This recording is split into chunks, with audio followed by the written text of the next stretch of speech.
Hi అండి, welcome back to our channel. గుడ్లు కైమా బీరకాయ అయితే వండానండి. ఫస్ట్ అయితే ఒక హాఫ్ కేజీ కైమా అయితే తీసుకొచ్చారు మా వారు. దానికేమో ఒక అర కేజీ పైన బీరకాయలు ఉంటాయండి.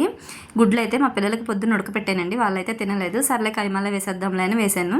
ఫస్ట్ అయితే కుక్కర్ పెట్టేసుకొని అందులో కొంచెం అంత ఆయిల్ వేసుకొని మనకు ఒలిసి పెట్టుకున్న గుడ్లు కూడా వేసుకొని కొంచెం పసుపు వేసి ఫ్రై చేసుకున్నానండి. గుడ్లు తీసేసి అదే ఆయిల్లో మనం కట్ చేసి పెట్టుకున్న ఉల్లిపాయలు పచ్చిమిరకాయలు కూడా వేసుకొని అందులోనే కొంచెం అంత అల్లం వెల్లుల్లి పేస్ట్ కూడా వేసుకొని పచ్చివాసన పోయేంత వరకు ఫ్రై చేసుకున్నాక మనం కడిగి పెట్టుకున్న కైమాను కూడా వేసేసుకొని మొత్తం ఒకసారి కలిపేసుకొని అందులోనే ఉప్పు కారం కూడా వేసుకొని ఒక 5 నిమిషాలు ఉన్నాక మనం కట్ చేసి పెట్టుకున్న బీరకాయ ముక్కలు కూడా వేసి అంతా ఒకసారి కలిపేసుకున్నాక మనం వాటర్ ఏమీ వేయవసరం లేదండి. బీరకాయ నుంచి చాలా వాటర్ వస్తుంది.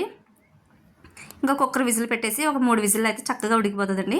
విజిల్ పోయాక కొంచెం వాటర్ ఉన్నట్టయితే మళ్ళీ మనం స్టవ్ మీద పెట్టుకుంటే సరిపోతుంది. లాస్ట్లో కొంచెం గరం మసాలా కొంచెం కొత్తిమీర ఉంటే వేసుకొని ఒక 5 నిమిషాలు ఉంచుకున్నాక గుడ్లు కూడా వేసేసుకొని అంతా కలిపేసుకొని దగ్గర పడ్డాక స్టవ్ ఆఫ్ చేసేసుకోవచ్చండి. మనకి గుడ్లు కైమా బీరకాయ అయితే రెడీ అయిపోతుంది. నా వీడియో నచ్చితే సబ్స్క్రైబ్ చేసుకోండి.